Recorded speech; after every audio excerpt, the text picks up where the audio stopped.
Dan Day, how are we? I'm great, thanks. Yeah. Lovely to be here. So, in theory, I would have given you a drum roll, but I can't really play. I can't really play drums. I don't want a copyright strike, and I thought it would be a bit too on the nose. Yeah, no worries. I'll accept this. This is all right. Have you had any drum rolls before for an introduction for anything you've done, or is this the first time? No, I think it is usually me doing the old drum roll, I think. So, yeah. Um, so I guess I will start by saying congratulations on having quite a year. Because how many shows have you done this year? Because you've done one big one, and then one like slightly smaller one, and then you're going into quite a big one. So Yeah, I'm trying to think. What did I start the year on? You sort of lose track, with things. With I mean, I've been lucky enough to obviously like chain quite a lot of shows together, which has been great. Everything's just sort of lined up within reason. I mean, actually, yeah. So I was on Mean Girls before that at the Savoy okay. Theatre, which was great, and that basically tied in just at the end. I had like a 2-week crossover, or so, with Evita, starting. I mean, Evita was a hit, basically. I mean, I think everyone going in wasn't necessarily expecting it to be as such. Well, you never know, do you? Basically, you're sort of like, well, it could be. Yeah, well, obviously we'll go into fuller depth later on. So my mum, when it was announced, do you want to like go and see it? Because like it's Andrew Lloyd Webber, and at the time I was like, I don't really know the story or anything like that. And then obviously it opened, and then it all went absolutely mental. And so then I had to go and see it, and I think that's the same for quite a lot of people. Yeah, absolutely. I mean, I think it was just sort of. I mean, Jamie Lloyd has obviously worked with Lloyd Webber before and with Sunset Boulevard, which I was lucky to be a part of as well. So I'd sort of, he'd had a bit of a hit with that, and that did really well. And then I think sort of going into a summer season at the Palladium with something like Evita, it was sort of, I think with Rachel Zegler as well, sort of leading it. She is like an up and coming powerhouse, really. I mean, she's still very young, so. And some people might have heard of her, some people might not, and a bit unsure. And I suppose the marketing, you're not really sure what you're going to get. I mean, you don't really ever know quite what you're going to get with Jamie Lloyd anyway as a director. But I suppose. And then it wasn't until people started seeing little bits of what was happening when we were in tech that people were like, okay, what's this? Like, I think that was a genius move, because normally theatre doesn't involve the outside world, because everyone is just in one, not room, but especially when it's in tech where like no one knows it's going on, so they just walk by and they, is that Rachel Zegler up? Sort of thing.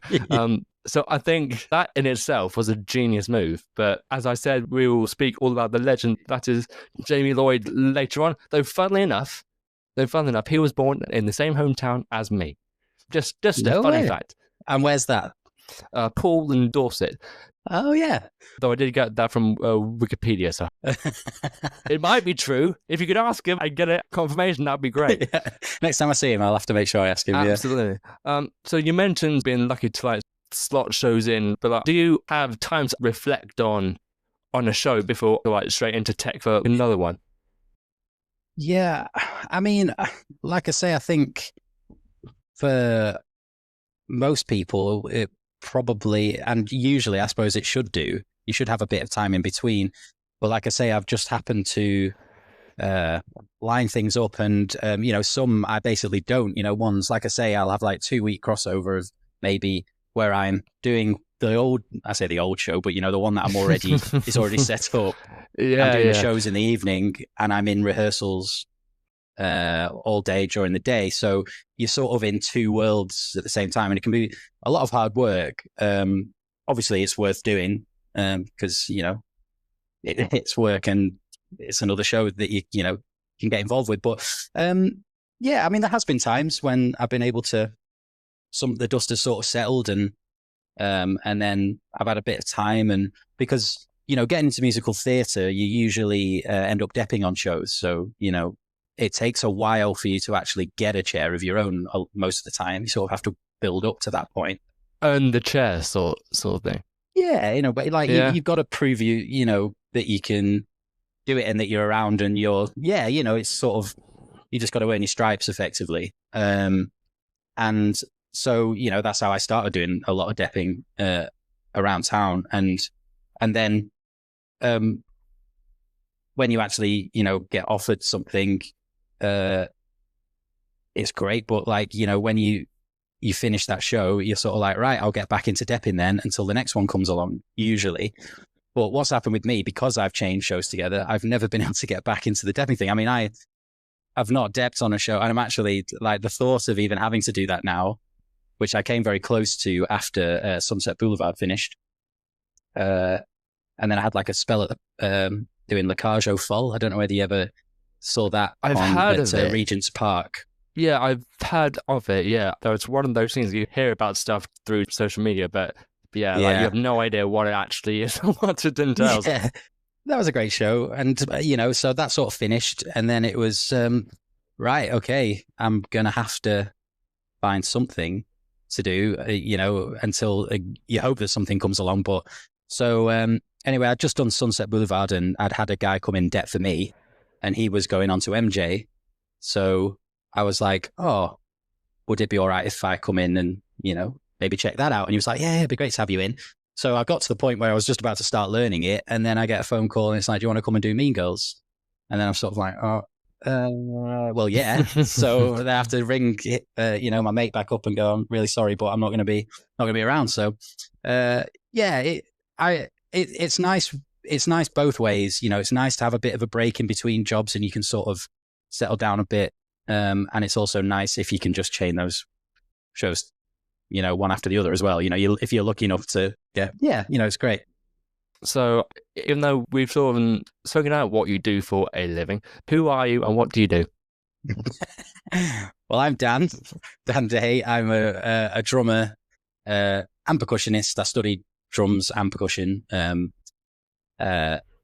I play predominantly drums on musical theatre shows, mainly in London, but I'll venture off doing the odd thing elsewhere as well. I mean, I do that as like my main job, main like thing, but I love to do other stuff, whether it be folk bands. I've had folk bands of my own in the past and bits and bobs. I try to keep other options open musically because it's just I love more creative things because just a mixture of work. But yeah, I'd say musical theatre is my main thing.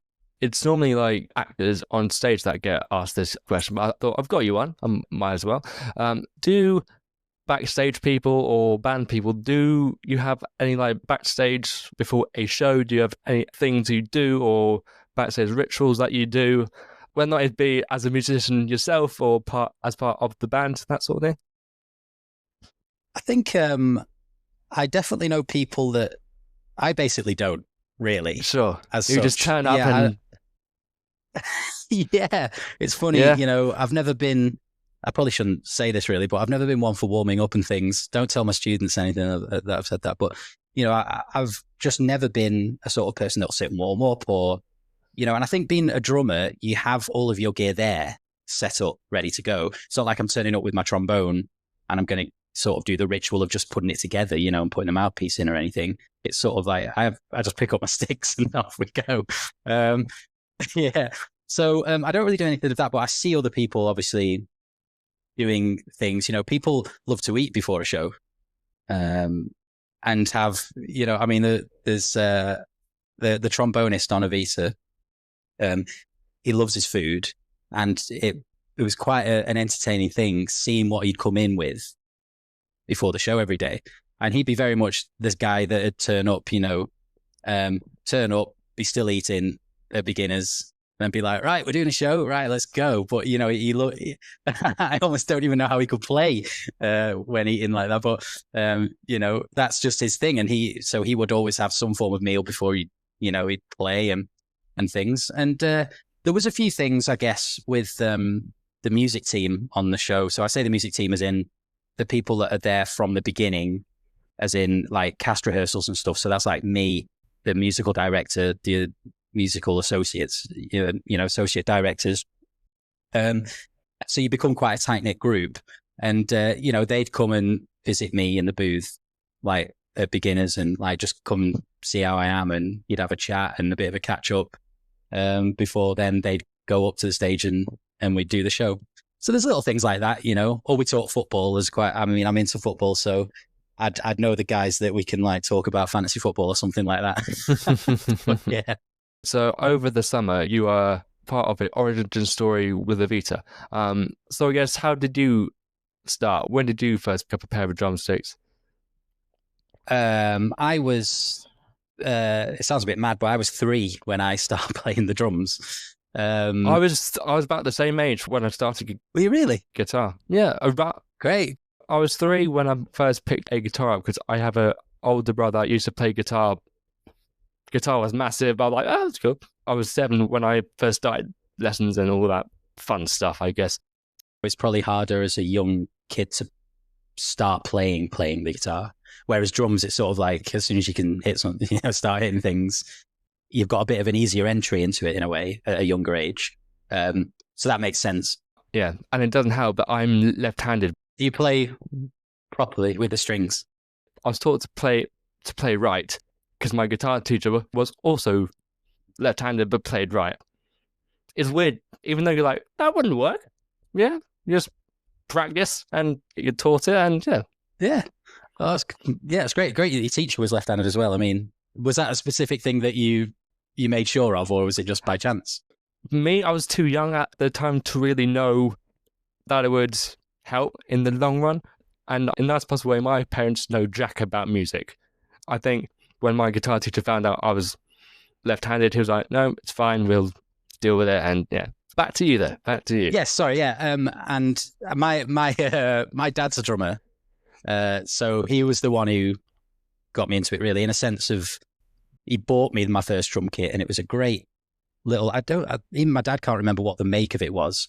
I'd have to try and look on some old pictures, but it was a great little kit. It was, rather than it being a toy drum kit that you can sort of get and for young kids, this was like a proper thing, like, yeah, great, and it was white. And nice little kit, and I had that for years. But he basically had it, set it up, and left me to it. There was no like, oh, go and play this. I was just interested automatically, and I think because it was something that I'd seen my dad do a lot, I was drawn to it a bit more, and I just learned a lot watching him play. I used to go to a lot of his gigs, and I'd basically be his roadie type thing. And help him set the gear up.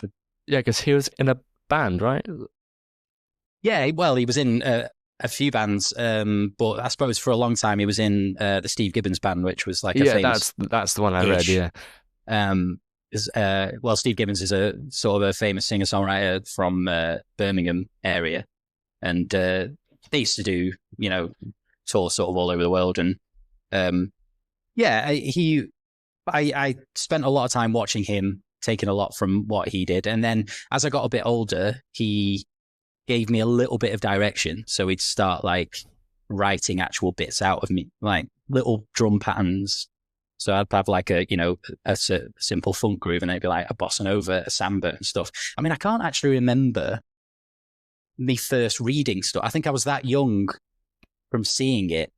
But you know how, like, I say easy, but you pick stuff up so much easier when you're a kid. You're just like a sponge. Literal sponge, yeah. Yeah. And I think I would just see the key, because he wrote out, this is a hi-hat, this is a snare drum, this is a blah, blah, blah. So you've got the key there, and then you just put that to whatever's next and decipher it. And I think I just picked it up really quickly.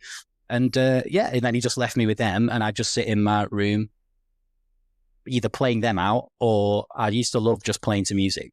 Like, I love listening to music, and just all day, every day, I'd play the drums and sing and do whatever in my room, playing to music. Because I grew up in the Peak District, and very much our house was in the middle of nowhere. My dad built our house in a wooden bungalow on top of this hill, yeah. And, a beautiful spot. But it meant that I wasn't close to any of my school friends. It wasn't like I'd get home from school and they'd be like, right, we'll go and play out or whatever. So most of my time spent as a kid really was just sitting in my room, playing my drums, singing, listening to music, just like anything musical. I just threw myself into it.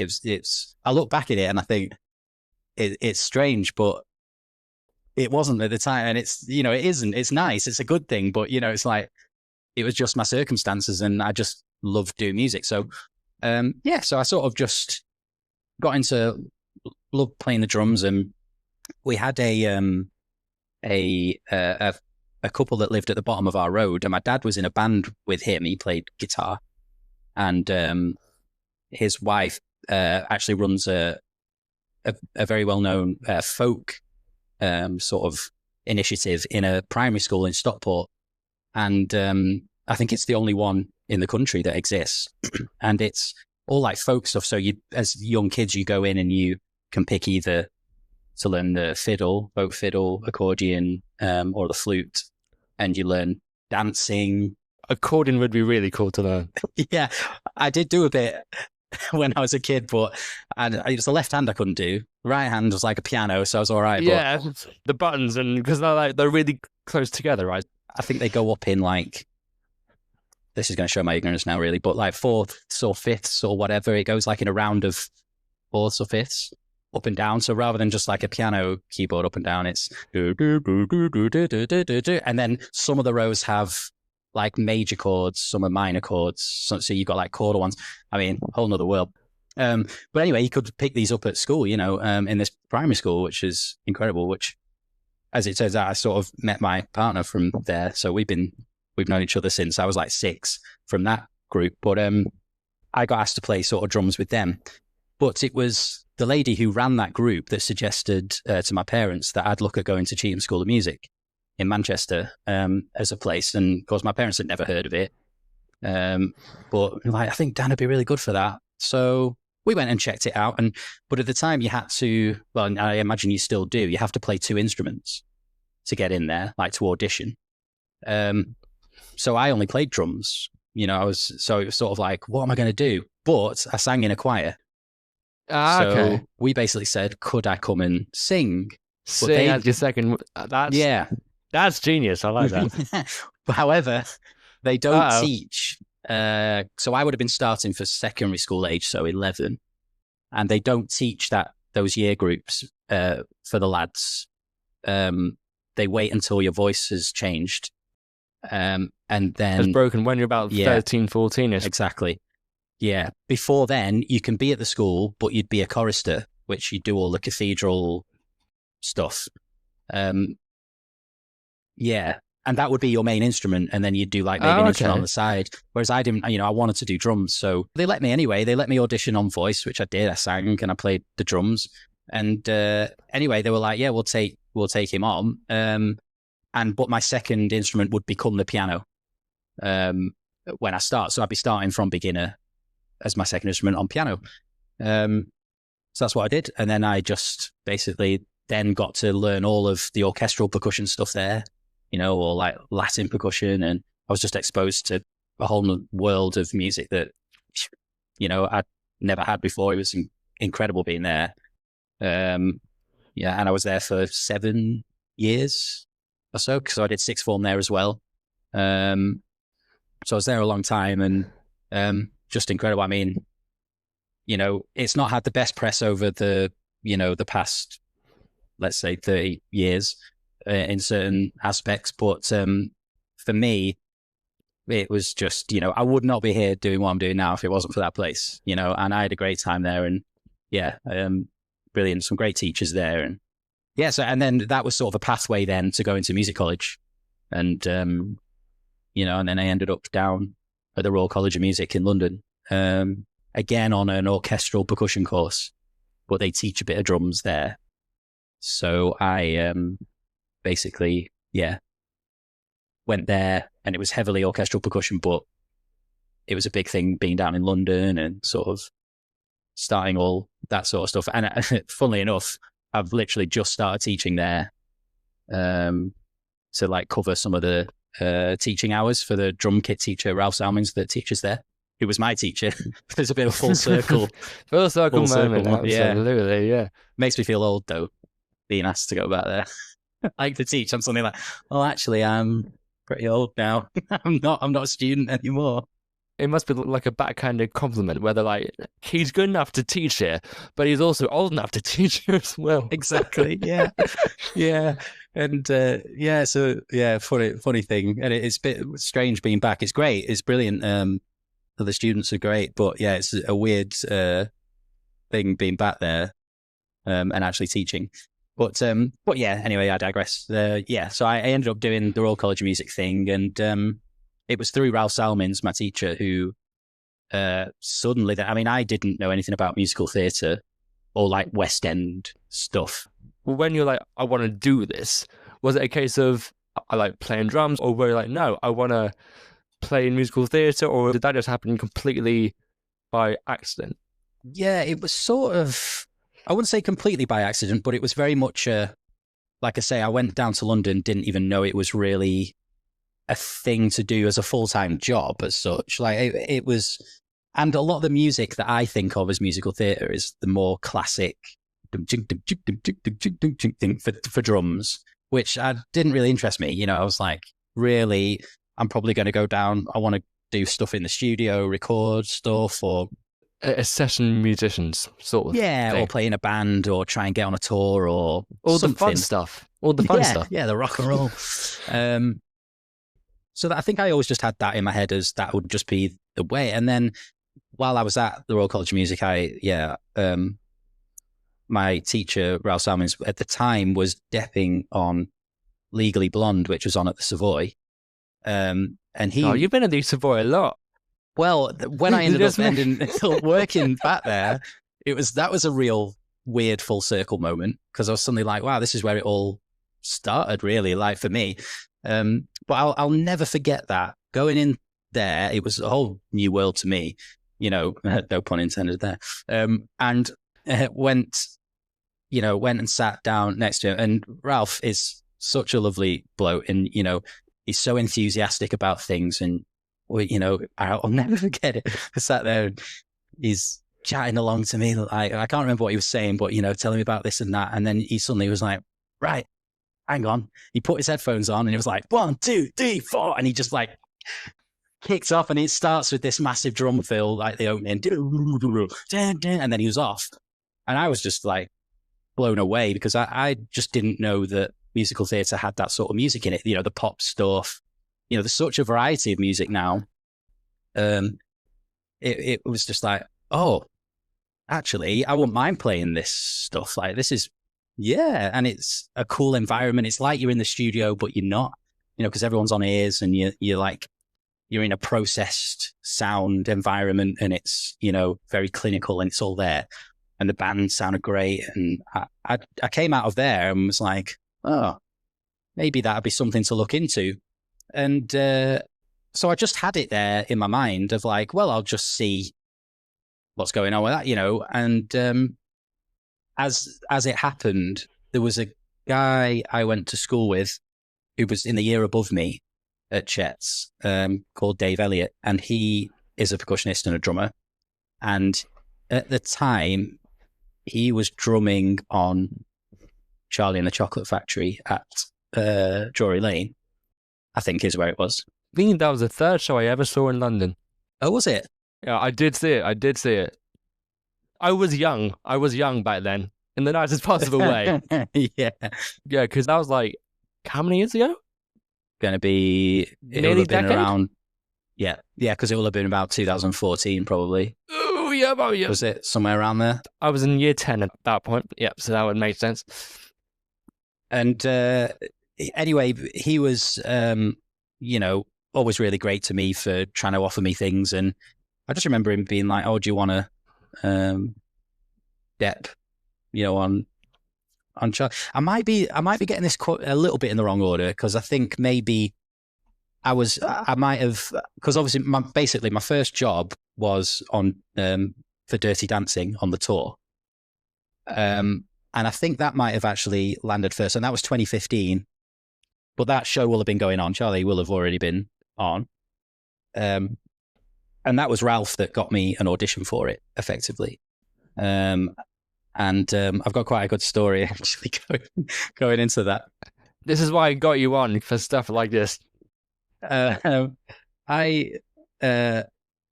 I actually did the audition for Dirty Dancing, I did an audition for the Wicked tour, which was my first ever audition. And it wasn't the best experience, mainly because they held the auditions for the tour in the West End pit. So I had to go to... Was that a good thing or a bad thing? Well, it was just a scary thing for me. I mean, I'd never done a show or anything before. And I knew I was going to do the audition, and they were nice. And they said, it's going to be in London. So do you want to sit in with Pete May, who was drumming on it at the time, who's sadly passed away now? God bless him. But he was there. He let me sit in with him, and he would have his cymbals up here, like Okay. really high up, and because he was quite a tall guy. And anyway, so I knew this was sort of coming in, and he was lovely. And he said, look, when you come in, if you want to move anything, then feel free, get yourself comfortable and stuff like that. Well, of course, when you get in there, you don't want to be moving all the stuff for him because he's going to have to come in later. From being with drummers, it's a cardinal drumming sin to move anything in their drum kit. Because they're like, no, I've got it on that one, so I don't have to look at it. Exactly. Yeah, he's so set where you have everything. Yeah. So, I couldn't bring myself to moving anything. Plus, there wasn't much time. And also, before I got allowed into the pit, I'd had to sit there in the front of house of the Apollo listening to other people do their auditions, which is a terrifying thing as well, because you basically like, I'm never going to be that good. I'm never going to play that good. Anyway, I sat down, I did the audition, and we did Defying Gravity as part of it. And I remember, like the big key change bit, well, you can find me. I came in. That must be an absolute, what to drum, because as you say, like it switches time signatures and everything else. Yeah, it's a difficult score, and I hit that moment, and I hit it very confidently, but it was probably a bar too soon. I was like, it got out, and I did this big thing, and then everyone else was after me, and it was just like one of those moments, and I just thought, let's just get out of here. It was whatever it was. So I did anyway. And to be fair, I got a really sweet message from the bass player, who I believe is still on that show, called Daff. And I don't know where he got my number from, but he messaged me after that and just said, he loved my playing and stuff. And he just said, I really locked in with you, and I thought you were great, which was really nice. He didn't have to do that. He went out of his way to send me that message, and I always appreciated that. So anyway, I'd done that audition. It wasn't great. So I was going into this Dirty Dancing audition thinking, well, nothing can be as bad as that. And, I thought, because these auditions were just in a rehearsal space up at Caledonian Road, it wasn't in a theatre, it was just going to be turning up. I thought, this will be nice. Yeah, it'll be like, this is more my kind of thing. Anyway, I wait for my time, and then I think I was one of the last on the day.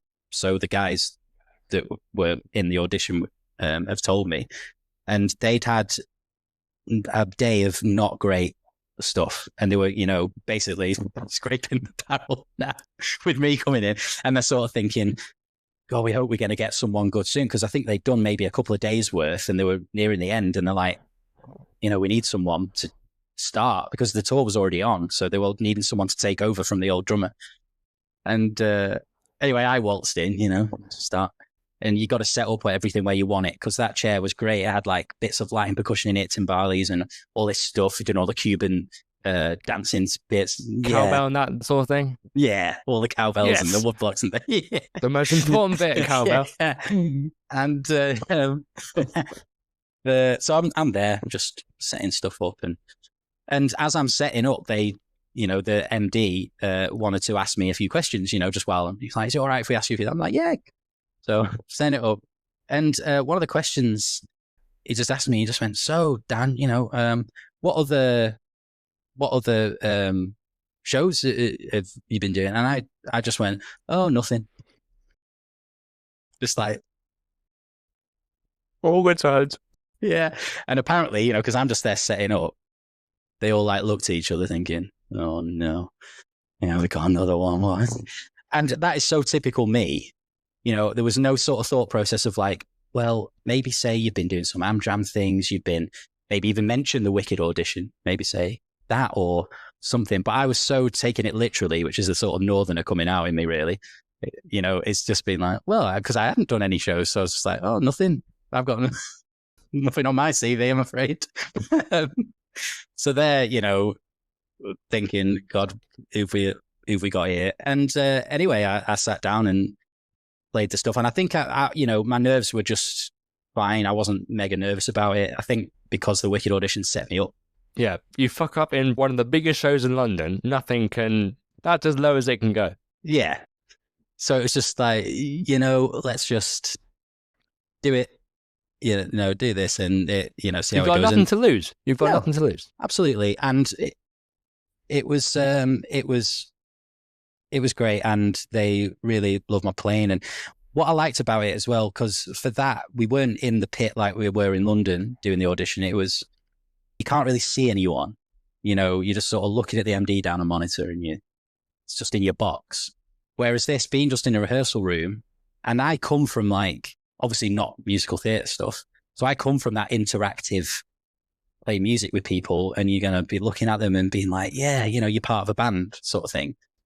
And so obviously I was just like that and looking at them all, and they were happy, and we just had a nice time playing, and sort of left. And I don't remember coming out of there thinking, oh, I've got the job, or anything. I just thought, well, that was nice. It was all right. And anyway, I got offered it, and so you saved the day. Yeah. I think they were chuffed. Yeah, that they didn't have to, do another day's worth of auditions and try and find someone else. So yeah, it was good. And then I went doing that for 8 months, just in the UK, around and about. And then it was after doing that I didn't fancy the touring thing. It was great. I learned a lot on it. The guys in the band were great. They looked after me, and, I just learned a lot about doing the theatre stuff and the traveling around and theatre digs and all that. And, it was, but at the time I'm paying rent in London at the same time. Oh, that must not be fun. Yeah. Because I wasn't in a position, we were together, me and my missus. So, of course, yeah. And we were in somewhere. So it wasn't like I was single and I could just, put my stuff in storage and be away for time, or rent my room out or something. Yeah, or sublet it. As the amount of actors that I see on Insta just say, oh, I'm subletting my room near this tube station from like February to May. Exactly. And it's expensive to rent in London. So expensive. Especially nowadays. Jesus Christ. Oh, yeah, I dread to think that. I mean, I hear from some of my mates about that, and I'm like, oh, I'm glad I'm nowhere near that anymore. It's deadly. Just live in the theatre, for God's sake. I know, yeah. I'm sure I've heard some stories about people doing that in the past. But yeah, so, I did that 8 months, and it was nice, but I just thought I want to be settled in London. I want to just get my head down, and I want to work in town, and see what I can get. So I got offered a few tours once I'd finished that, and I just had to say, because we have fixers, that sort of like... Yeah, I will admit I know bits about how the industry works, because I've got friends who have been to drama school and that sort of thing, and I've spoken to one of the music people from Benjamin Moon Button who explained a little bit about that. But yeah, like, you go there, oh, you can do that show there. Yeah, it's like they're effectively our agent, but they don't take a cut from us. The producers pay them. They're more like I guess, or what do they call it? Like music management is what it is. So they're like managing the band, but they're not like an agent. It's not like an actor where they have, an agent that takes a cut. So it's good for us in that sense. We're not like losing money. You don't lose like 10% of everything you earn, sort of thing. No. But then the tough thing is with it is that there's maybe only 3 or 4 that are like the big ones that do a lot of shows. So if you're not in with any of them, you're a bit stuck, and that's why it's a very hard scene to get into. Actually, you know, because without them knowing you, it's, you know, and because I did the tour, that tour was fixed by one of the main fixers in London, who also fixes the tours. So I was in with him straight away just from doing a good job on that tour. But I had to turn around to him when I was being offered other tours and just go, look, thanks for offering me this work, but I just really want to do my best in town and just concentrate on that, and see how it goes. And of course they're like, yeah, cool, all right, you know, on your head be it, sort of thing, in a way. Because good luck now. Yeah.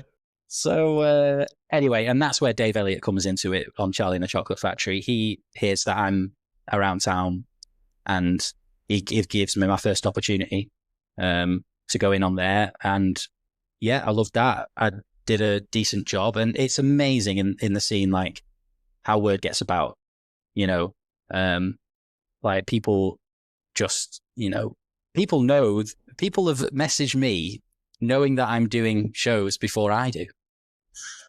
Sometimes, you know, it's before I officially know. I might have had a call and might have heard about it or whatever, but I'm waiting on the contracts to come through and stuff. And then people are going, oh, yeah, so I've heard you doing thingy. I'm like, and I've not told anyone. Well, am I? What? Yeah, I'm like, all right, well, I might be, but I don't know. Yeah.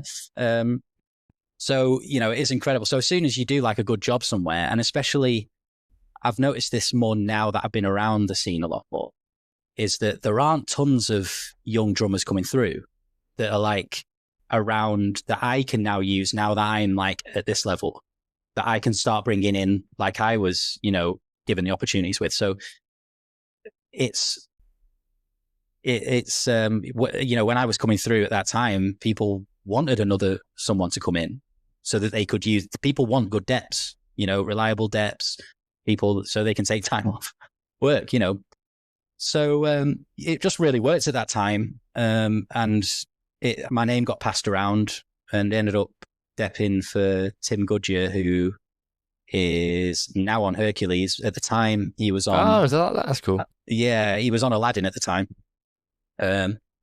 And you'll see how this becomes sort of... You'll start seeing the web of how things tie together, because I then went and depped on Aladdin. He sort of threw me in at the deep end. I think I had about a week or two to learn it because something happened, and he was like, you're going to have to come in now, otherwise, you know. So I was thrown in. And anyway, the MD that was MDing Aladdin at the time, it was the MD on Sunset Boulevard and Evita. So that's how you end up like, you know, I get thrown in as a debt for that. I get on well with him. He likes what I did at the time. He remembers me. It's like everyone's in bed with each other. Yeah, particularly drummers and MDs. Yeah, it's a very like important relationship for shows. You know, a lot of the time I'll get booked through MDs as opposed to fixers, to be honest. You know, if you get on well with an MD, because they have a strong relationship with the fixer to book the band, because they'll go, I feel like I want this sort of list of people, see who you can get. So you want to be on that list. So that's coming from MDs. So, you know, you sort of want to be in their good books. But yeah, and then things start going. Then Tim moved to Hamilton. So then I did Hamilton. And then I'd done, a few on Hamilton. And then that's when I got my first job, which was Come From Away as a show. And then since then, that was my depping career gone. It was over, you know. You were done and dusted, simple as that. Yeah. So, had you depped on a West End show before actually watching a West End show? Yes. I sort of have a joke with people about this, because I sort of say, I'm not really a fan of musical theatre. Not really a fan. And they're like... You know, and they must be like, you can do one, quite frankly. Yeah. And of course, I mean that in like just a joke in the kindest sense of, jest possible, but absolutely. Yeah, because it's just I haven't seen loads of, you know, I've technically been to a lot of shows because I've played on quite a lot and depped on quite a lot. You've been paid for it, but you haven't paid for it. No, I've been in the building, but yeah, I've been in the building. But I've seen a couple. I've seen my first, but yes, you're right. Basically, I played on countless shows. I mean, the first show I ever saw was Book of Mormon. I've seen that. It's very good. Great show. Very good. Great show. It's filthy, but it's really good. That's why I like it. I mean, I love South Park. I love all that sort of humor. So it was right up my street. I will admit, I've never seen South Park, though. I went to Book of Mormon thinking, God, this theatre is small. And then the woman next door to me, I can't remember if she was American or not, but literally she was laughing at, you know what, off the entire, which is like, it's great. She was enjoying it. She was enjoying it. And it was a cheap ticket, so I can't complain. Yeah. Can't complain. Yeah, and the music's good in that as well, and it's like, you know, it's got some good numbers in it, and I think I'm pretty sure I watched that before I sat in on it. I must have done, but yeah, I've only seen Book of Mormon.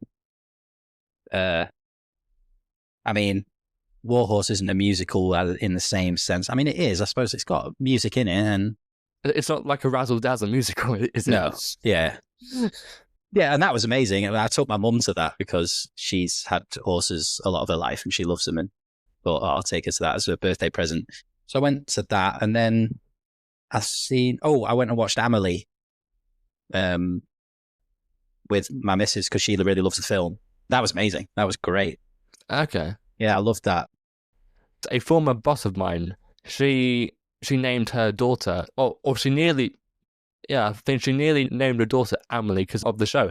I still don't really know what it's about, but yeah.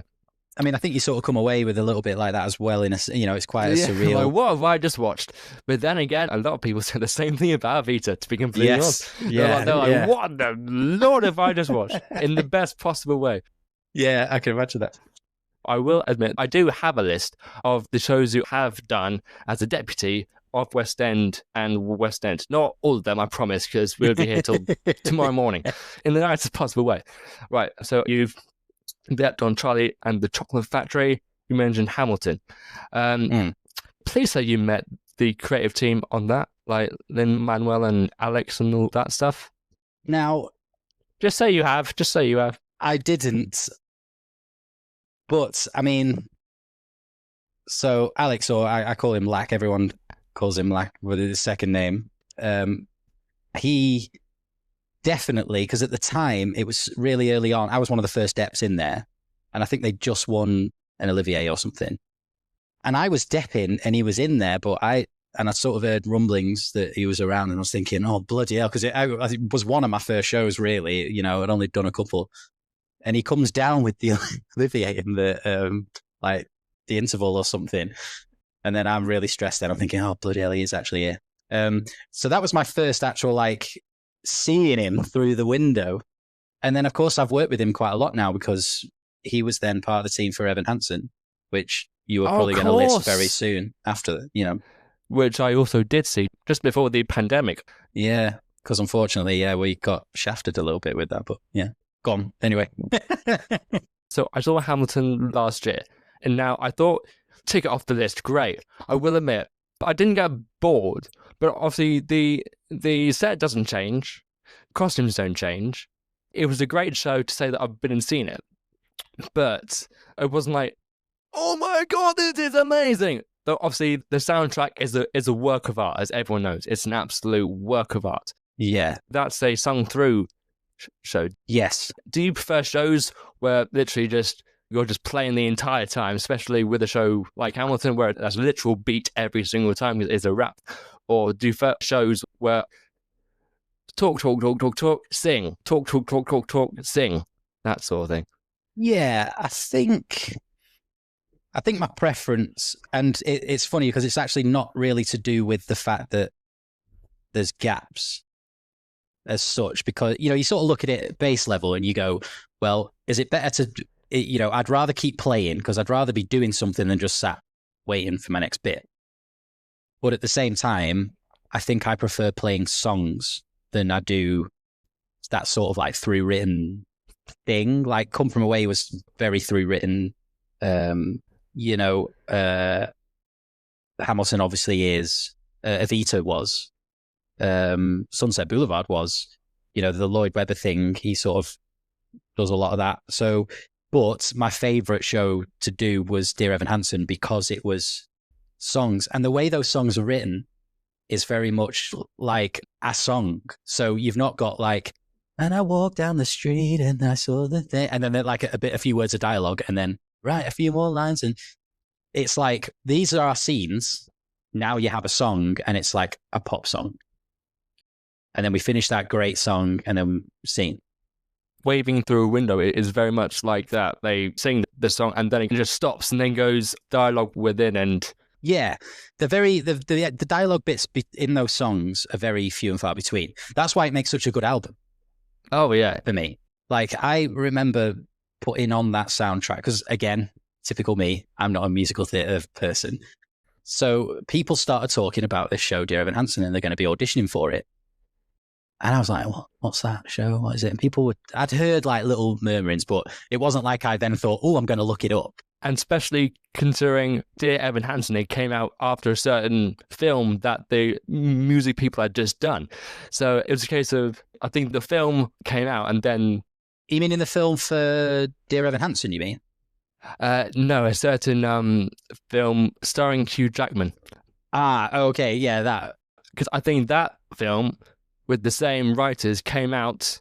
I see. Ah. And then Dear Evan Hansen. See, yes. I'm a musical theatre nerd. Thank God someone is here, otherwise we've been lost. I mean, yeah, that makes sense. Yeah, so the songwriters were already like known, yeah. And yeah, and of course I won't have put that, well, like you've said, I wouldn't have put two and two together at the time, definitely not. But I remember, like I say, some people mentioning about this show coming in, and it's like, oh, I don't know. And then the next minute, I get a message, do you want to audition for it? And I'm like, oh, well, yeah, I get, I'm not going to say no, but I was on Come From Away at the time, which was an amazing show. Like, I've heard of it because it's still like 9/11 in the nicest possible way. Yeah. So have you not seen it? No. No, I'm sorry, I've never seen it. I know what it's about. It's about a plane that during the attack that like gets diverted to Newfoundland, and then it's about the people there or like the place. Yeah, I haven't heard the soundtrack or anything. Yeah, well, we'll just talk about Evan Hansen a little bit, and then we'll revert back to Come From Away because I have to talk about that a little bit. So yeah, I was on that show. It was great. Get an audition, and that's when I think, well, obviously before doing the audition, I'm going to sort of absorb some of this soundtrack, and I'll never forget putting it on and just being blown up because it's so up my street musically. It's exactly what I'm about, that sort of singer-songwritery pop.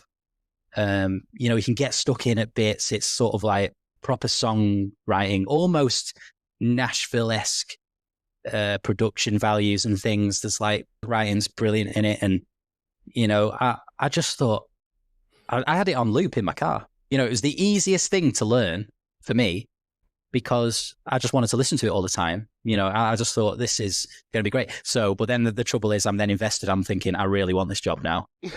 I actually cared now. I know, because normally I'm just sort of like, well, not, probably not going to get it, but I'll give it a go. But now I was invested. I was like, come on, and as luck would have it, I got the job. But it was actually funny. I recorded my audition. This was my first proper interaction with Lac, actually. He was running, obviously, sort of the auditions, but these were done remotely because obviously they're all over in the States. So they gave us a list of things that we had to do. It wasn't a big, long list, actually, but they want it recorded. And it's really hard work doing video auditions, particularly for drums, because they say, oh yeah, you can record it on your iPhone or whatever. But you're like, but I can't though. I want to do this well. Exactly. So you're invested. And I'm still in the process of trying to sort my studio out. But at the time, I definitely had nowhere to play. So I didn't have anywhere to record either. I could have maybe paid to go somewhere and this and that and the other, but I ended up recording it in the pit of Come From Away to just sort of sit there and play it because everything was set up there, for me to do it. And I knew all those guys well enough that there was no issue, and actually one of the guitarists on Come From Away was also up for it and was auditioning. who also got the job, and he ended up, we both moved from Come From Away, actually, as it turned out. But I basically recorded myself, you know, and I basically plugged out of the mixer that I've got for my in-ears. And I was playing Waving Through a Window. I did a really good take, and I was like, yeah, I'm happy with that. And I listened to it back, and the bass drum was relatively quiet. And I think because in my ears, I'm getting enough sound of the bass drum just generally, like I can feel it in the room and stuff. So I have that quite low in the mix, or that particular mix anyway. And I sat there and I was like, well, I'll knock that up for the rest of the videos. And I'm only talking like, it wasn't a lot, you know, it wasn't like there was no bass drum and then loads. But I thought I'll turn it up for the rest, but I'm not going to re-record that because I was really happy with that take. So I was like, you know, I've got to move on because, you know, time thing and everything. Anyway, I sent all the stuff off and I got a message back from Lac. And he was like, yeah, sounds great. Just noticed that the bass drum, I was just wondering why the bass drum was quieter in Waving Through a Window. And I was like, okay, this guy means business. There was no, you know, it was like, oh, wow. You know, because you sort of do wonder how much they're really listening to it and caring about it. Not caring about it, but, you know, they've got a lot going on. They've got more things to worry about, yeah. Yeah, they're just going to glance through, you know, they're going to know probably pretty quickly whether they're into someone or not. And it's sort of, but his ears, from that word go, I knew his ears were like, all right. Because like I say, it was subtle. And I thought I'd get away with it. Nope. Anyway, I explained what had happened and there was no trouble. Anyway, got the job. And then, of course, yeah, working with them. And then, of course, you're working with Pasek and Paul as well on that. I'm so jealous right now, honestly. And yeah, you know, just seeing, and I mean, obviously I've been working with them more recently. And well, back then the show's already sorted. You're in a room, you're putting it together as a band. The show's already put together. There's no real creativity being put in. It's just, you know, we want the music to be played how we want it to be, and you deliver, please. You know, and it was like, go. And it was great. Loved it. And, you know, there were things with that where I'd be early on, we'd be playing a show and I'd get a note, you know, because you get notes at the beginning from people listening out front when the show's setting up, and you get, it can be quite big sometimes, and it's for all the band. And there'd be literal, like, you know, you missed the bass drum beat on this measure, this on blah, blah, blah. And it's right, because I knew I'd missed it, and I'd missed it a couple of times. And it was just something in my body. I wasn't catching that bass drum. So I knew it was something I was going to get, but you noticed. And throughout all of that, you know, you just really respect people. Well, I do anyway. And I'm not bothered about being told, you know, I don't get all personal about, oh, you've made a mistake sort of thing. I'm more like, oh, wow, they're listening. And I'm grateful for that, because sometimes you feel like drums can be a bit overlooked. You know, they're concentrating on, like, I don't know, the vocals or the strings or the piano, you know, and they just go, oh, drums and bass, that's just ticking along. You know, unless it's something major, they're not going to be that bothered. They sweat the small stuff. Yeah. They sweat the small stuff. That's when you know it's a good show, when, like, they care about, no, we want it to be like this, and it's not quite, yeah. And they really know that music. They've lived that music for... They wrote the flaming thing, so... Yeah. And just so, they're so in, you know, their whole life is into, they're so passionate about it. And of course, working with them recently, it's like, you're seeing the whole creative side, because I've seen that whole, over the past 2 years, that show being put together, and just how incredible they are at what they do is, you know, them three, Pasek and Paul and Alex Lacamoire, you know, they're just geniuses, really, like them putting stuff together. Great to work for, intense to work for, you know. I can only imagine. Like, in theory, you're working for the modern Avengers of musical theatre, isn't it? That's a really good way of putting it. Yeah, I might have to use that one. I might have to use that one. When you next see them, call them that, okay? Then say, you're free to speak to the guy who called you that. Absolutely. Yeah, I'll give him the number. Muchly appreciated.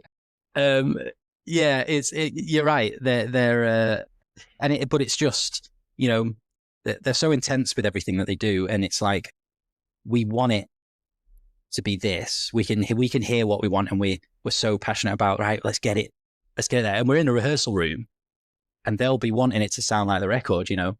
So which is really hard to do. And a lot of the time when you're in sort of a workshoppy vibe, you're not really expected to do that. You just sort of, you know, as long as you're giving a certain vibe in the corner, a bit of music for them to sing to, then it's fine. But no, they're like, So we're there with tracks, with everything, just like let's get this energy, and it sounds. I mean, yeah, it's they're great. They're so good at what they do, and it's a pleasure to work with them. Really, That's why they are where they are. and they write some catchy tunes. Oh my God. I'm envious. As with everything, listen to the soundtrack before seeing it. And when I first, as you say, waving through a window and Sincerely Me, Yeah, like, this is like modern musical theatre, like the way it should be done, sort of thing. absolutely. Yeah, they write just great, catchy pop songs for like the modern thing. And they have some really good guys on their team. I mean, people can sort of get overlooked by the general masses because they're just like another cog in the machine. But, you know, they have a great guy over in America who, you know, will help them do sort of tracks and things. And the sounds that he works with and the way he produces these tracks is great. It's so modern. It's so, you know, hip, as I would call it. Like, you're not sort of playing to some tired sounds on a keyboard or something like that. It's like, no, we're as if we're putting an album out now. We're going to have those sort of sounds, and it all sounds really modern.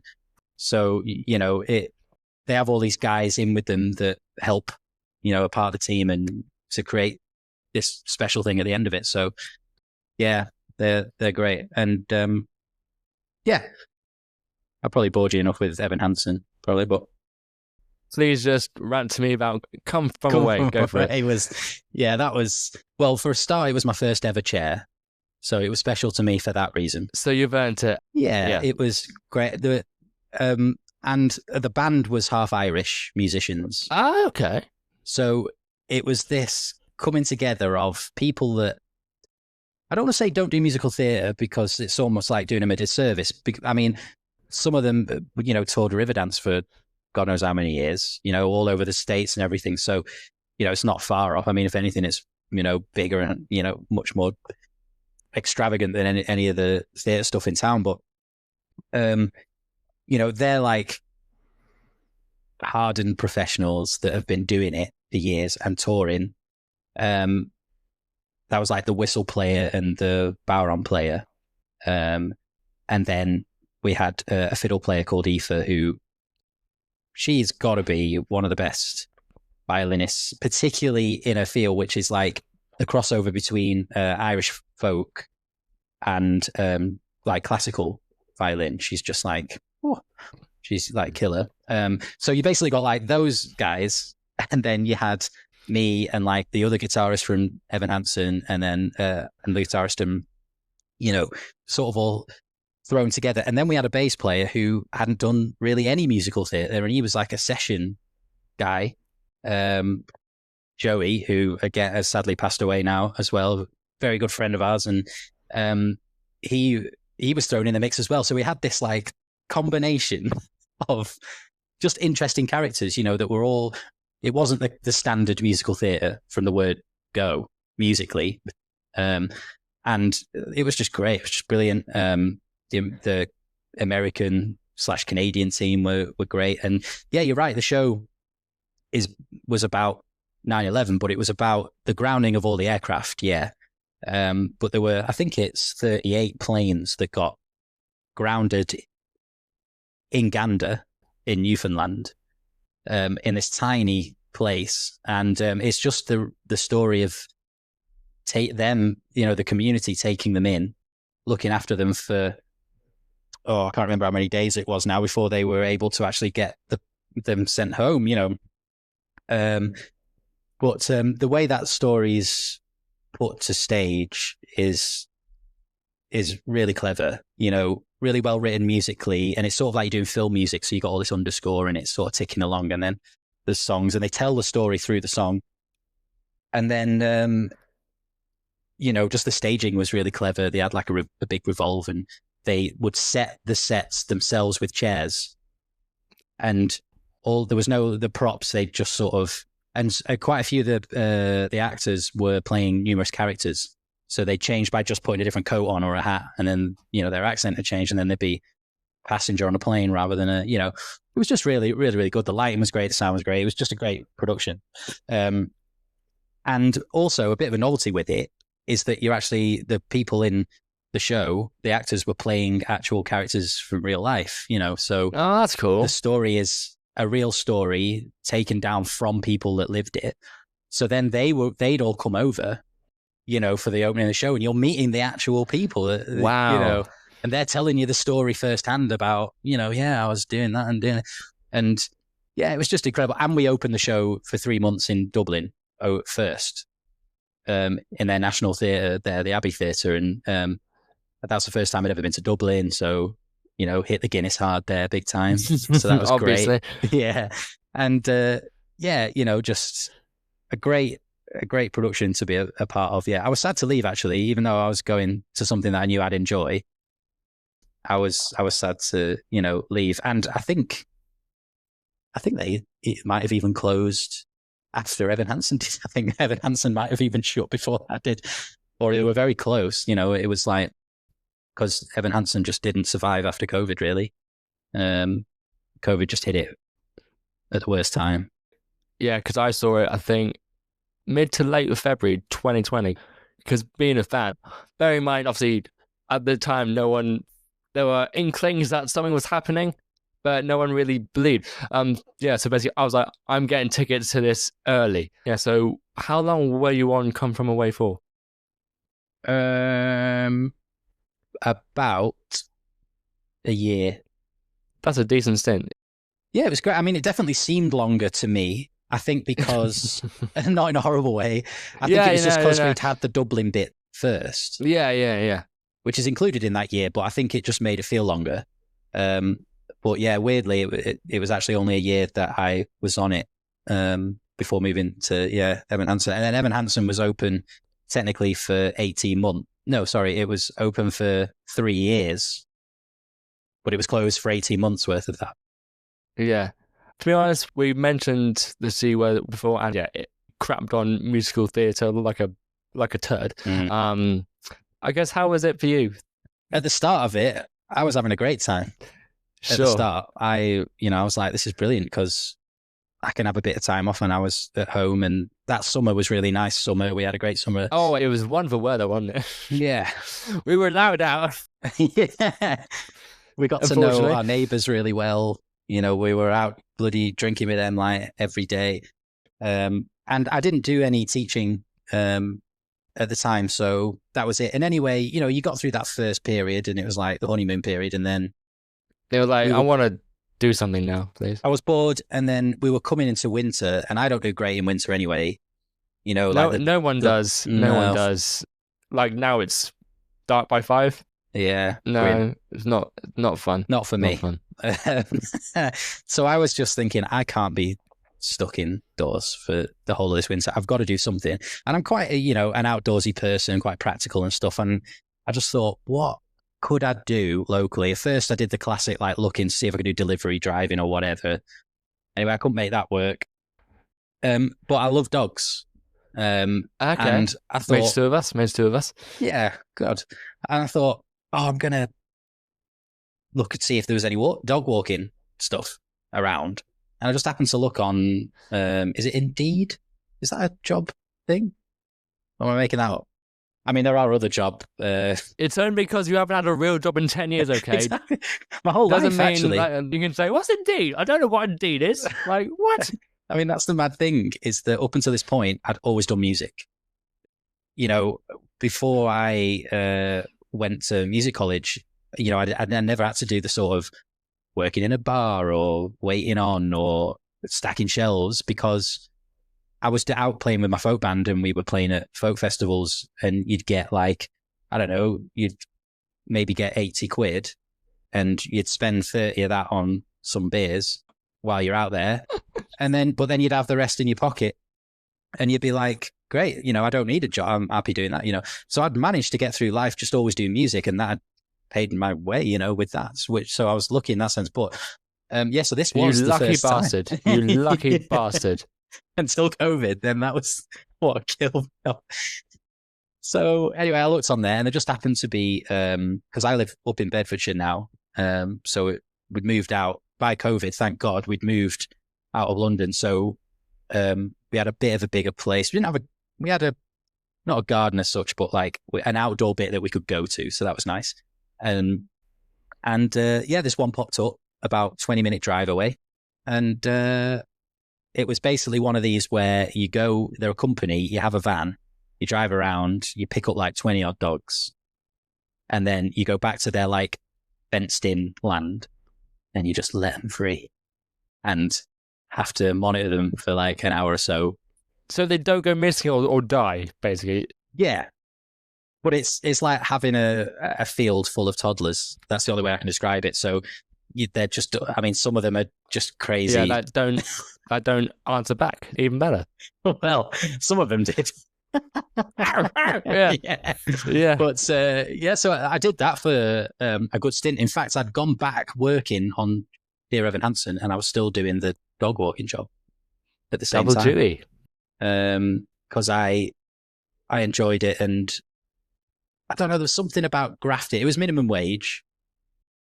There was something about, I don't know, it's like you're doing the real, you're like, there was just something nice about it. Doing a normal job, doing a muggle job. Yeah, and you get your weekends, whereas you don't. That's one thing I, just got used to not ever having really, unless you can get the time off, or you're going to lose money in order to have it off. So there's something about having like a 9 to 5, not that I ever would, but that is the one benefit for me, is that everyone has their weekends. If you can avoid it, please do, because in the nicest possible way, I've got one, but I'm like, in an ideal world, I'd rather do this, but that takes time, hard graft, and money. So, yeah. I mean, yeah, I understand that, and that's the thing. I never would actually, wish to be doing that the whole time, because, in fact, it made me really appreciate what I do now. I mean, it's just, I mean, not that I ever didn't, but, it just gives you that extra lift of like, you know what, very lucky to be doing what I do, to actually enjoy my job. I'm getting paid for this. Like, yeah. I mean, sometimes I do have to be like, well, and actually this is probably helping you bring it to where we probably need to get to. But, I definitely thought that, like, how lucky I was being on Evita, and I really had to. I can only imagine. I can stop myself sometimes. And well, I specifically remember sitting there and going, I have to enjoy every moment that I'm being here doing this every night, because it's not going to happen again. Like, I'm not going to be in this situation where this is what it's like every day, and I've got to appreciate it and enjoy the moment while it's here, and I definitely did, it was great. Hello, everyone. As you've made it this far into the episode, thank you so much. If you could like, subscribe, comment, and rate the podcast on whichever platform you're using, that would mean the absolute world. And as always, follow the podcast on socials at Reaching the Crescendo Pod using the links in the description below. Now, back to the episode. So before we do get to the magical world of Mr. Jamie Lloyd, after COVID you went back to Dear Evan Hansen. That's right, yeah. What did you do after that? Was it Mean Girls or Sunset or a mixture of everything? Oh, I'll have done My Neighbor Totoro in after that at some point. Again, a show I've heard of, but I know nothing about. Yeah, that's definitely worth seeing as well. I mean, the puppets in that are incredible. Like, in fact, I've got a little right here is the cat bus. Oh, very nice, very nice. we got a few things. I do have a Totoro somewhere, but I don't know. But yeah, for the people listening, I held up a cat bus from My Neighbor Totoro. Don't do my job as well, honestly. So it was great. It's like film music in that, but I was doing percussion, so I'm basically like playing full mallet marimba, and I'm moving around the plot. It was great, real nice, different experience, different kind of show. I'm not just sat on the drums. There's a little bit of drums in it, but yeah, that was great. So I think I did that, and then I did Sunset, and then it was Mean Girls after that, and so on. But I mean, Sunset was just incredible. I mean, that whole getting into like the whole Jamie Lloyd thing, his now what people are probably thinking is like a gimmick, but unless you've seen it, you'd know that it's not a gimmick. But the outdoor filming idea. See, I'm surprised that, considering like how long Andrew Lloyd Webber's been going for. I'm shocked that he hasn't thought about doing that, because I don't think there's a single show that he's done that involves using the outside world to do stuff. I mean, I think it's that classic thing that people always go, well, anyone could have done that. But it's like, yeah, but you got to do it. Someone's got to do it. Yeah, it's like... Someone got to do it. And also, the technical difficulty, and I can't explain this enough. I was generally going to ask, like, how do you... Because I guess the main thing is Tom Francis walking around the Savoy, and again, the Savoy, unbelievable. So do it, the intro to the second act, which funnily enough is also the same thing for Evita. Whether or not that was planned, I don't know. I think that's just by chance where those songs are, yeah. To figure out how that all works musically wise, Tom had an earpiece. He could just hear the music so that he could obviously sing, but it's London, so there are buses and people and all that fun stuff. I mean, it blew my mind. Well, to this day, I still don't know how they did it. It's not even like I've got some sort of insider knowledge. I'm still a bit like, how did they do it? But I think, because it has to be wireless for a start. Obviously, yes. Because you go in up out of stage door. So effectively, yeah, for people that don't know what happens, it's the top of Act 2. He started in his dressing room. Mm. And same with Evita too. She started in her dressing room. Yes. And no, she doesn't. She starts in the bar. Oh, she starts in the front of house bar, the foyer, because she has to get to the balcony. But there is a dressing room bit. Thank a bit you. later. Thank you're you. right. Yes. Yeah, you're not going mad. No, I saw the show. I know what I'm talking about. Yeah, so he basically starts there. He sort of goes around, wanders in a few people's dressing rooms, including Norma Desmond's, and then comes down as if he's going to walk onto stage, but he doesn't. He then goes to stage door, and then the song. So that's for the overture or the entr'acte, sorry. Yeah. And then it kicks off into the song as he reaches stage door, and people are like, oh, what's he going to do here?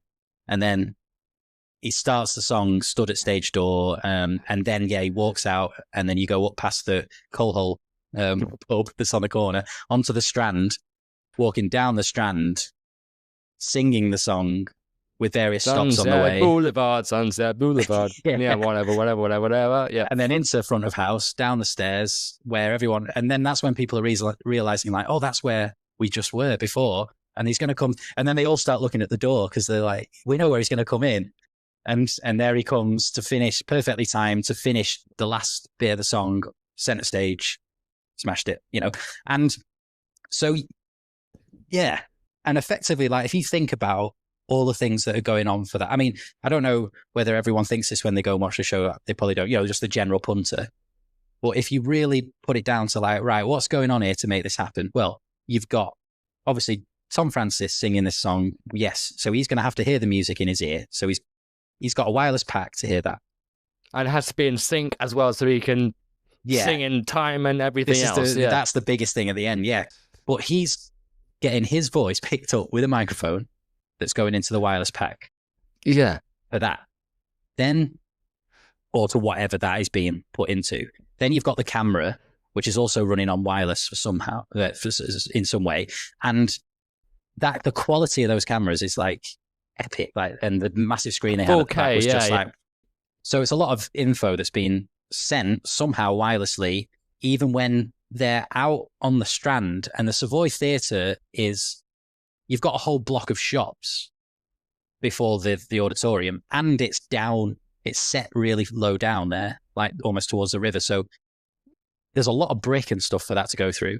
So I don't know where these receivers are to pick that up, because it wasn't like they could stick them on the front of the houses or whatever, on the front of the shops. So anyway, you've got that.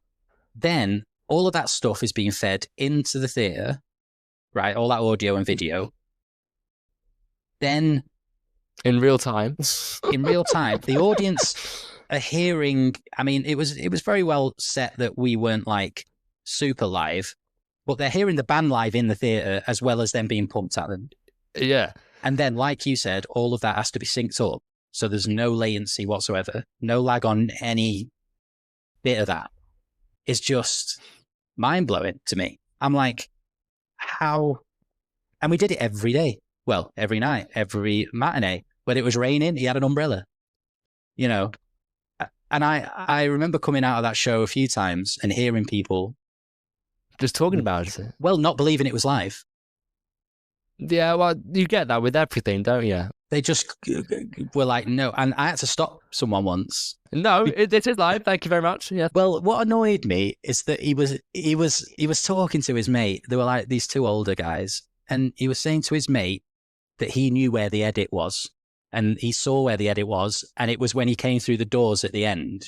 That was the obvious edit of like the thing. I understand his point. That needs to be an incredibly smooth edit to make it work. Yeah, and I suppose maybe that would be doable, but it would be a bit of a cop-out. And I think when you're really proud of something that you know a lot of people are working very hard, and I've worked hard to put that sort of thing on, I just had to stop him. I couldn't help myself, and I was just like, really sorry, mate. But do you know who I am? I'm the drummer from this show, and but it was very much like, look, I work on this production, and I can honestly tell you, we do it live every show. Because we did have, I mean, it must have been maybe one. I think I only remember one where the camera went down a little bit. So it was still, people sort of would deal with it. But yeah, I mean, to only have that go down like once, the camera a bit, is phenomenal, really. And Tom being out there in wind and 8 rain. times a week. Buses go. And the microphone he has, which will be the same one, I assume, that Rachel was using on Evita, because you don't get any background noise. No, I mean, they've just released the album now. Well, we've done an album for both, and you don't hear anything through the. No. The only time I remember hearing something coming through the auditorium, like for being out on the balcony, was when it was a siren from a police car. You can understand. You can understand that. Yeah. But I quite like that quirkiness of it. Oh, I was going to say that's the live experience. You are literally hearing it live. 100%. Literally hearing it live. And it was the same thing. A woman outside there. I was outside stage door, and I heard her talking to a steward, and she was basically like, "Oh, so she was really certain that it was a pre-record," which I just find really funny, because I find funny because what would be the point in my eyes? I'm like, what would be the point? We're just going to make you sit here. And obviously, bless her, she'd not heard any of the rumblings and seen any of she's not putting it on social media. So I'm not blaming her. I'm not like having a go. I just find it so funny that she would think as a production, would have Rachel Zegler like sat reading a magazine in her dressing room going, when do I need to get down there? Oh, they're doing that Don't Cry For Me Argentina. Oh, well, yeah. They're playing the pre-record. And everyone sat there watching the video. Yeah, I just thought it was very funny that she didn't seem bothered by it. It wasn't like she was complaining. She was quite happy, even just sat there watching it. But anyway, the steward did tell her, no, if you go around the corner, you'll see the actual balcony where she was at the front of the page in my seat. I know, right? It's mental. I probably should have mentioned this first, but how did you get involved in the world of Jamie Lloyd? Was that a fixer, or did you get an email? Hi, Dan, this is Jamie, please. Can you do the show, please? No, I've got to admit, Jamie Lloyd didn't know who I was then, and would probably struggle to remember me now. Yeah, probably God not now. Damn it. It came from Alan Williams, who's the MD, who, like I mentioned before, was the MD on Aladdin back in the day, and because he's done quite a lot of stuff, but it's only now that he's the Alan Williams. Yeah, I think he's always been, one of the top guys. MD, and he does a lot of supervising and things, but this sort of like the dream joint team venture thing, with the Jamie Lloyd thing, and especially with the albums doing so well and everything, it's all just come together, and it's pushed him to an all new height that he probably didn't even expect that he'd sort of be knocking about with. It is fully deserved. It's just one of those things you don't expect to hit sort of something. Well, especially 2 in a row, you might get like one hit and think, oh, done all right there, but then to get 2 in a row is it's unheard of, really. But so it was him, I think, that probably put my name forward to a fixer, and then got the call. And once I'd done Sunset, it was that's how I then got the call for Evita, really. Which once you're part of a family like that and something goes well, they try and keep. But you see, with Evita, actually, they'd done this production sort of before at Regent's Park. Yeah, I will admit, I hadn't seen that. I saw Fiddler on the Roof, Yeah, Regent's Park last year, and you've done Little Shop of Horrors yeah, that's at right. Regent's Park. Yeah, I loved that one. Loved that gig. I've seen the film and I've seen a version of the show, and it's just a really cool show, isn't it? It's a great show. It's so funny, great songs. And that production was crazy. I mean, the plant was a drag queen. Okay. So it was done very differently. So it started where the plant was a sort of hand puppet thing, Sure. like they sort of traditionally do. And then it became like a puppet that if I remember rightly, the drag queen was sort of performing and voicing.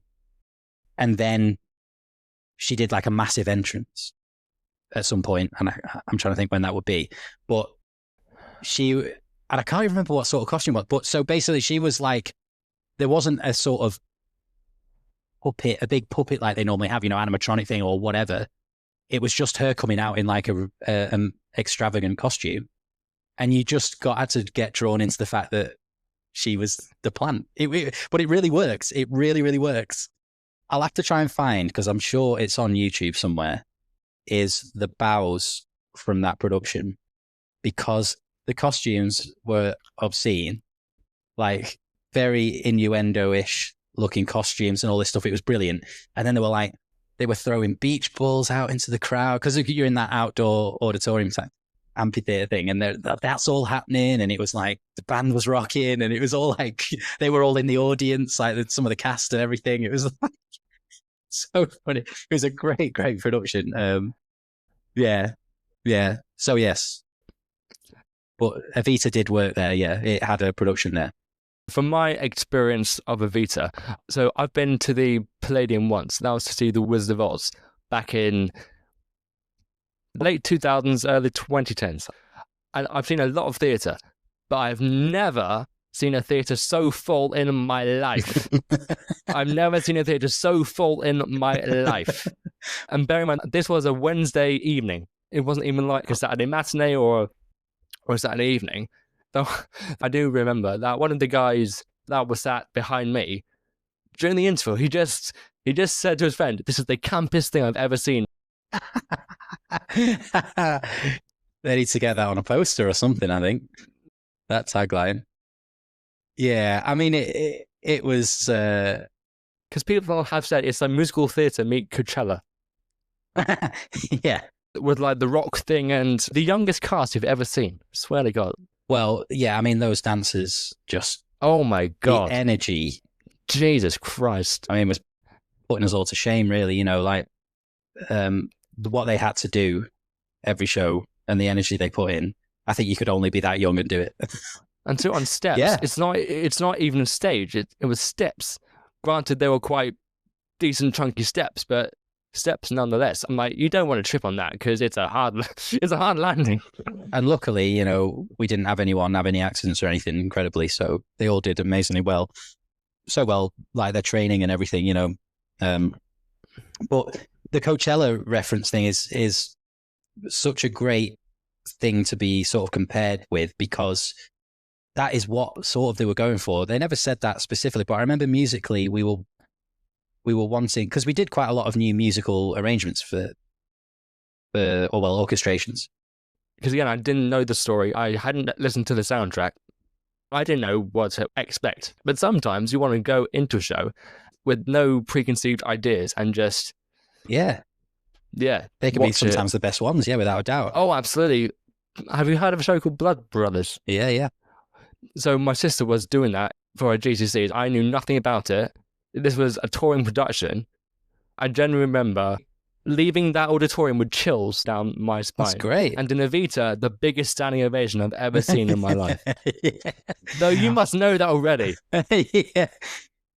Yeah, I mean, we had such a great reaction to it. And I think there was a lot of people in that situation of not really knowing what to expect, which, like I say, can be a good thing if the show is done well. And the music, a lot of people like the music, but we gave them something new with it. Whereas Sunset was, I mean, we barely changed a thing. It was very set because that score just plays itself, really. Whereas Evita, it's had a lot of different versions of it. It was sort of, the sort of prog concept album thing that it was first, becoming like more traditional Argentinian version. And then we wanted to push it more back into its original, more rockier, livelier form, which was great for me because it meant that I was suddenly given this freedom to put my own stamp on it and give life to the music that was written. Because, the drum parts for that show, they've obviously been changed over the years, but are quite orchestrally, like modern orchestral. Yeah, I mean, Lloyd Webber music can be like that anyway. It's sort of like this hybrid orchestral with a bit of maybe pop. And, there could be quite a few different genres in there, and then you'll suddenly have the crazy time signature thing and all that. But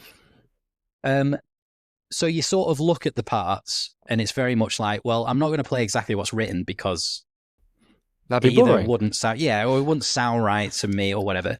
And luckily, just with the music team that we had, and Alan was great at just being like, he wanted me to obviously bring something to it. And luckily I was allowed to do that and I could just have some fun with it. And, there were things that we put together, me and him, for stuff like Rainbow Tour and things, because we wanted to do a livelier Rainbow Tour, which was a great number in the show. It was one of my favorites, actually, because it was so well camp, like you say. I mean, with everything going on, the lights, the dancing, like the choreography, and then with Andrew's music and everything, it just created this great spectacle. And the sound designer, by the way, Adam Fisher, who did Sunset, is one of the best I've worked with. I mean, he's so good, and his team, they really know what they're doing with, and they don't mind cranking it, which is great. Which just gives it that extra. They wanted it to be like you were going to a gig because it's effectively the way it was staged. The Coachella thing, that's where that all comes from. She was there, handheld mics a lot of the time. I don't think I've ever seen a show where someone's got well, maybe for Joseph. I think that may be the only time that Joseph has a handheld mic. To Rachel, she did not leave the stage apart from the balcony, obviously. Yeah. The fact that she did not leave the stage for 2 hours. Yeah, impressive. Her voice is something else. God. And you know what, because you end up working with a lot of different people from different walks of life, from different ages and everything. And she was coming in at her age, and with, let's face it, the production on her shoulders. I mean, and especially because she'd just done Snow White, which had basically gone down like a lead balloon. So she'd basically, in that possible way, probably came over here and thinking, well, I'm gonna reintroduce myself as Rachel Zegler, and she fucking reintroduced herself big time in the best possible way. Yeah, I mean, she was so good, like from the word go, in like the rehearsal room and everything.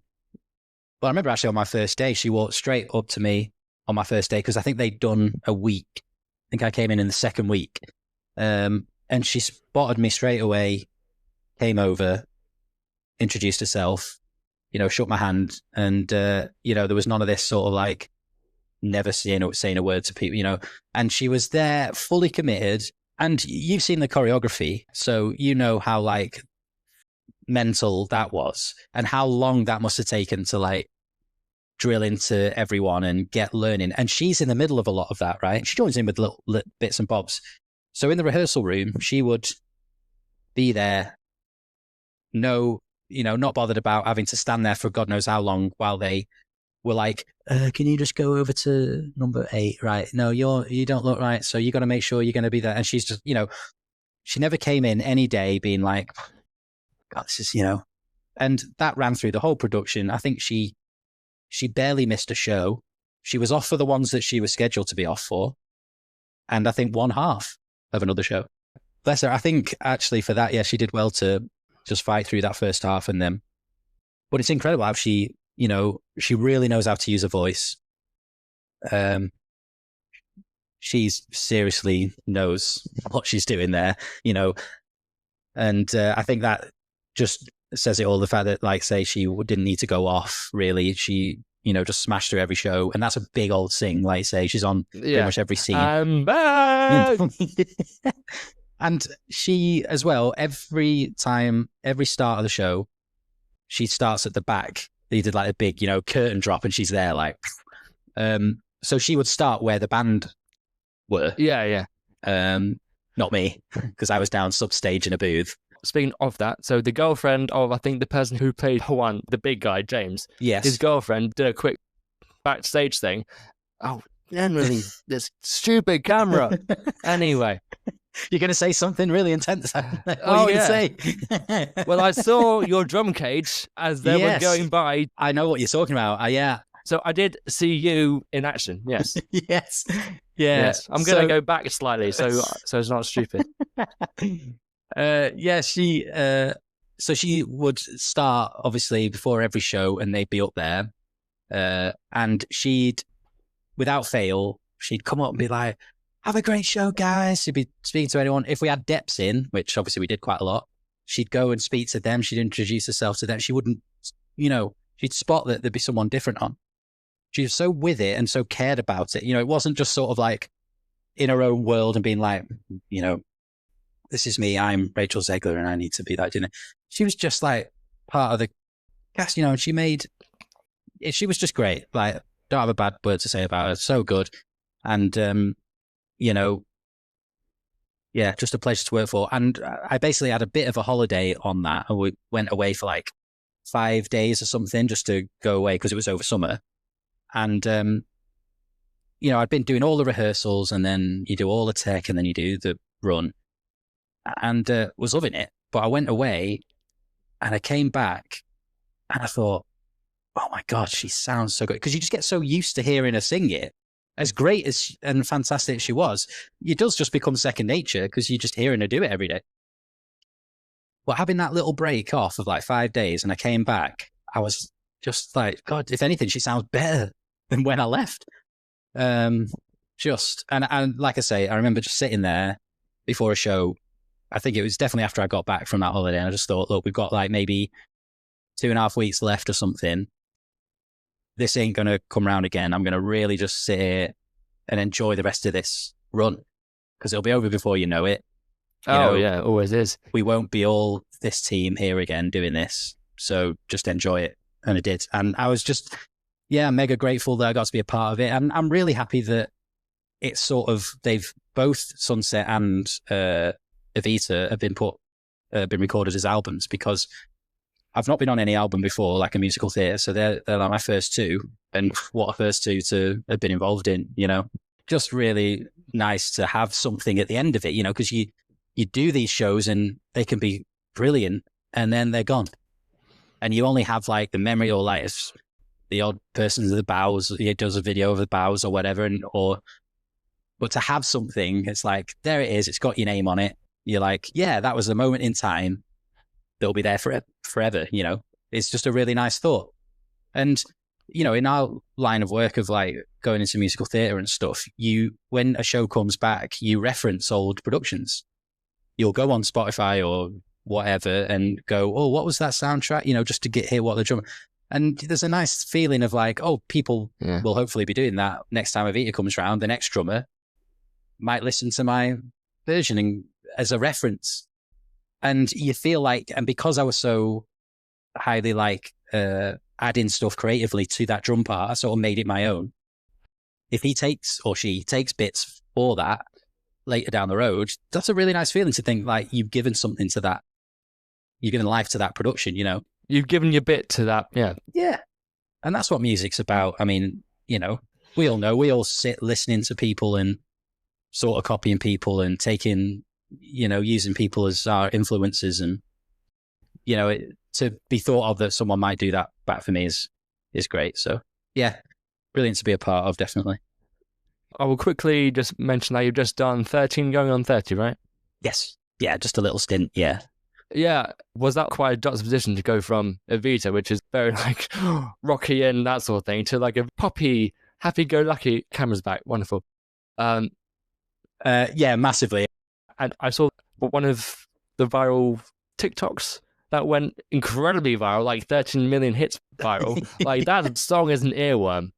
Yeah. There's some of the music. The composers have written some catchy songs there. Yeah, I think that show, has got some real potential. We just hope something happens with it in the future. I think because people have worked really hard with it, as they do with every show. But I think it's got a good script. It's funny. People obviously will be fans of the film anyway. So there's like that cult following, a bit like the Mean Girls thing and stuff. Yeah, absolutely. Yeah. My only fear is just that there's quite a saturation of like those shows. So when something works, then they then tend to do it into the ground with every mid-2000s film, isn't it? Yeah. And so who knows? I mean, it'd be nice, even if it just gets a little stint, I think for everyone, it'd be good. And, the music, there's some good bits of music in there. And yeah, it was nice. I mean, we were going from like a, whatever it was, 19 piece at the Palladium, and then I'm going to it was a 6 piece. Wow. Okay. In the Opera House, which I've never actually worked at before. And I'm from Manchester. Well, I was born in Stockport. So, and I've never worked in Close enough. any of the theatres. Close enough. Yeah, nearest, damn it. But I've never worked in any of the Manchester theatres. So that was quite nice. And it's a nice theatre, the Opera House. So that was just a little stint. Yeah. And then I was, straight into workshops literally the day after. So speaking of that viral hit with all the younger cast, so you might not know, or you might know, the kid who played the younger version of the main character is also going to be the younger version of the main character of your next show, which is The Greatest Showman, the musical. That's right. How the heck did you get involved with that one? I guess through Lac or Passing and Paul, one of the two. Yeah, it was really. Yeah, it was predominantly Lac, I'd say, and it was sort of they've been doing workshops for it for over the past 2 years. To be honest, I'm not surprised. Like, there's already a Great Showman spectacular already in London. Yeah. It's only a matter of time before it goes into a show. Yeah. It's only a matter of time. It took 8 years, but yeah. Yeah, and, I can't really say too much about it, but I just know that... Obviously not. It's going to be big. It's going to be the greatest show. Yeah, I mean, it's going to be really something, I think. And musically, I know for a fact already I'm like, oh, that's going to be massive, and there's some great new songs in there as well. New songs? Yeah. Are you allowed to tell me this? Yeah, there's a couple of new songs in there. Okay. But there's just... I won't tell you what they are, but there's a couple there. No. I would have Lac emailing me saying, don't you dare.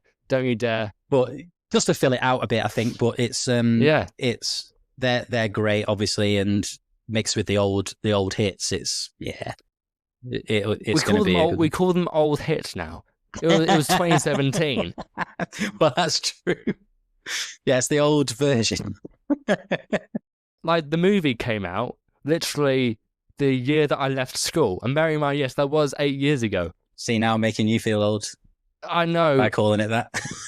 What's the thing? I turned 27 last Monday. I'm at the age where I'm like, okay, 3 years till 30. Please, something happen in life that I enjoy. Anyway. Yeah. Again, it's a similar thing with Dear Evan Hansen because the soundtrack was more popular than the film. In the nicest possible way, especially with The Great Showman. Yeah, it's that sound team. It's a beast of a soundtrack.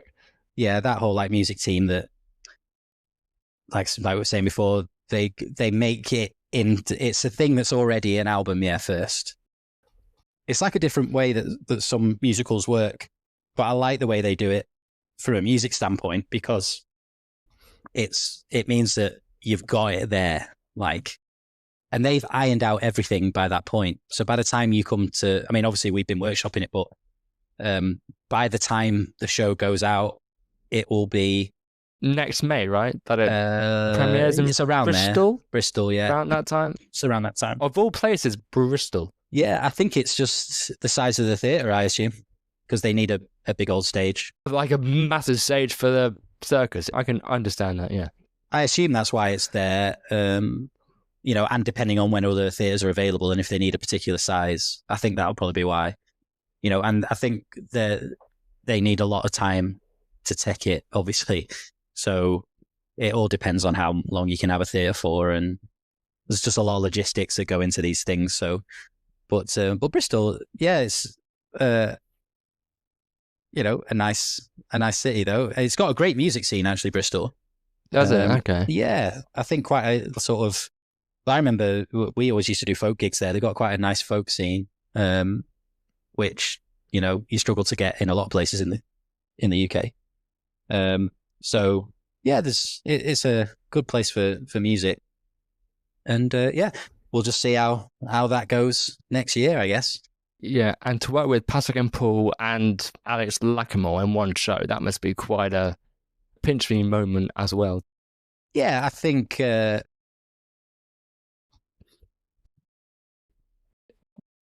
it's definitely nice to have worked with them before, and I'm now working with them again. It means that I mustn't have done much too wrong last time, which is always nice because when you respect people, and they're like at the top of the game, that like it's nice to be used and wanted by those sort of people, and I appreciate, and this is the funny thing in music, because it's not to say that there aren't other people out there that could do what I do or do it better even. It's just, you need so many factors to come together. Like we've been chatting about stuff and, I was saying like you end up with this person and then from doing that, it ended up being that, oh, they met me through that. And so you've got all those factors. Then you've got the factors of, if you just happen, you got to make sure that you do well on each job and that, you get on with people.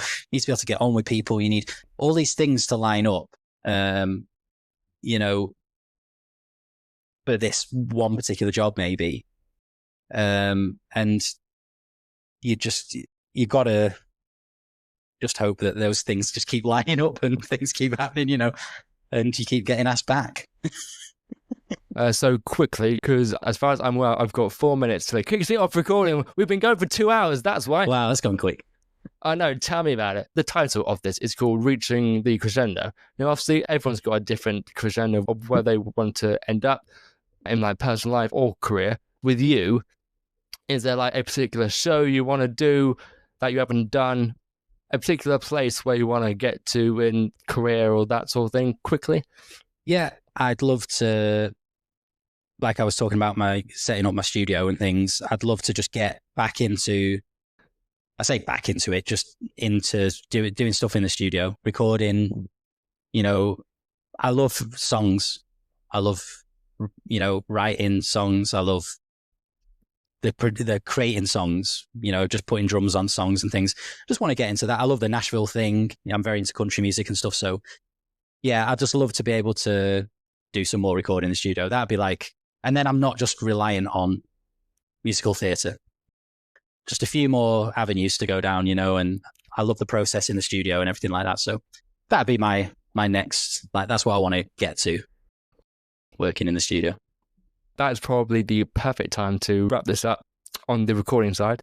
Dan, thanks so much for responding to a random DM on Instagram and saying yes, because you were probably like, who is this? Yeah, I still am. Hey, if you don't try, then sure. You don't ask, you don't get. As you've figured out, if you don't try, you do get wicked. Yeah, something like that.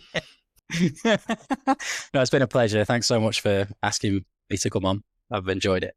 Dan, it has been an absolute pleasure. And again, thank you so much. Thanks, mate. Appreciate it.